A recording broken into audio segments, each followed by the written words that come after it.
Hey everyone, it's Melissa. How are you on this really nice Tuesday in Toronto? Hope you're having a great day. I just wanted to jump on here and just to share with you just some really good tips that I've learned reading this book called The Magic of Thinking Big.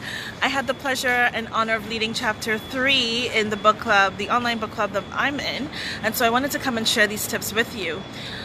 In fact, it just reminded me of a conversation I had with my friend on the weekend.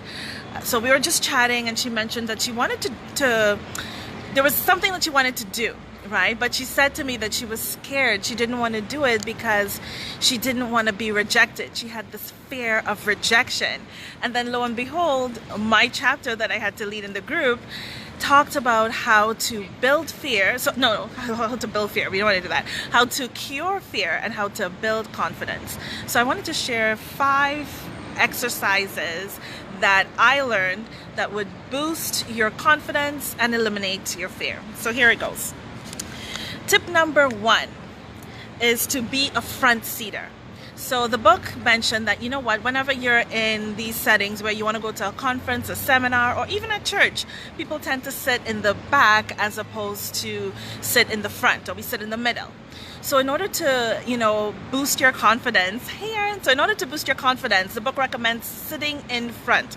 Because if you think about it, the reason why we don't want to sit in front is because we're afraid of being called on. We're afraid of having to answer a question. We're afraid of looking silly. Hey Aaron, thank you so much.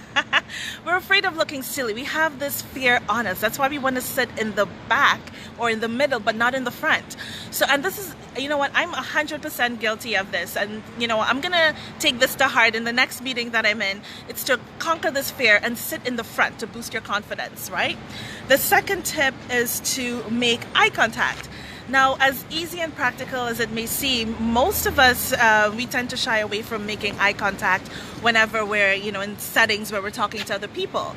But in fact, if you're able to make eye contact, you exude that confidence. We always know, or we always say that the eyes are the windows to the soul, right? And we always, especially in the Western culture and in other cultures as well, we always typically tend to view people who don't look at you in the eye as having something to hide, as either being afraid or having a lack of confidence. We don't necessarily trust them.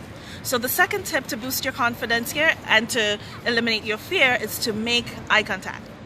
All right. Third tip, and this one was really interesting. This third tip was to walk 25% faster.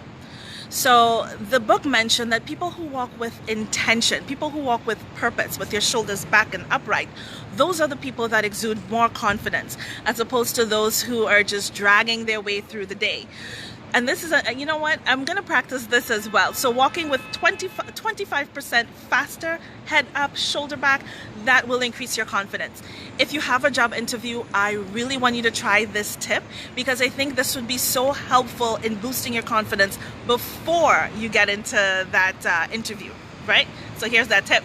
So that was tip number 3. So tip number 4, practice speaking up. This one I remember well from Mel Robbins. I think I was looking at one of her webinars the other day, and she applied this typically to women. Hi Tim and Charisse, thank you so much for watching. So she applied this concept to her all-female audience, I believe, and she was saying that women tend to be note takers, and her advice was to get rid of the notes. Don't come into a meeting with a pen and paper. You're not taking notes. You want to practice speaking up to be heard. Again, the idea behind this is that most people tend not to speak up because we don't want to look like a fool. We don't want to ask the wrong questions or to seem like we're stupid. We don't want to be idiots in this meeting. We always say, you know what, this is a good idea. Next time I'm going to speak up.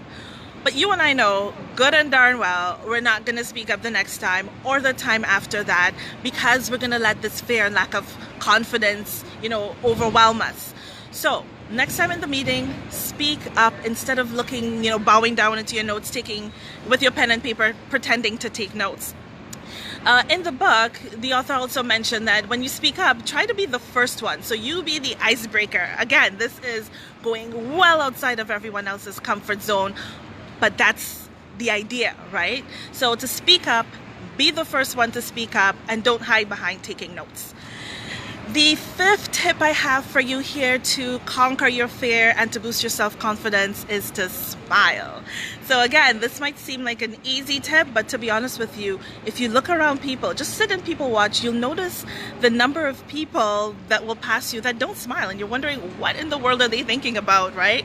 So when you smile here, it beats the fear, it boosts the confidence, it sort of breaks down that opposition, and I guarantee that, and I do this as well when I'm going into new settings, you're meeting new people, especially people that you deemed are super important. I just put on this natural smile on your face. You walk in, eye contact, again, heads up, shoulder back, and I guarantee your confidence, your posture goes up, and that fear, it's still going to be there, but it's going to shrink to the point where you can overcome it.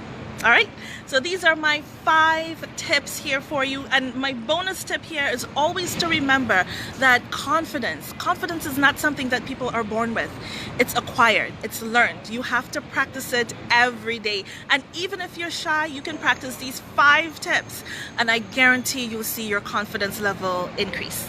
So if you have other tips that you use, I will be happy to know what they are. If you want a link to the book that I'm reading, it's called, again, The Magic of Thinking Big. I'll be happy to share that with you.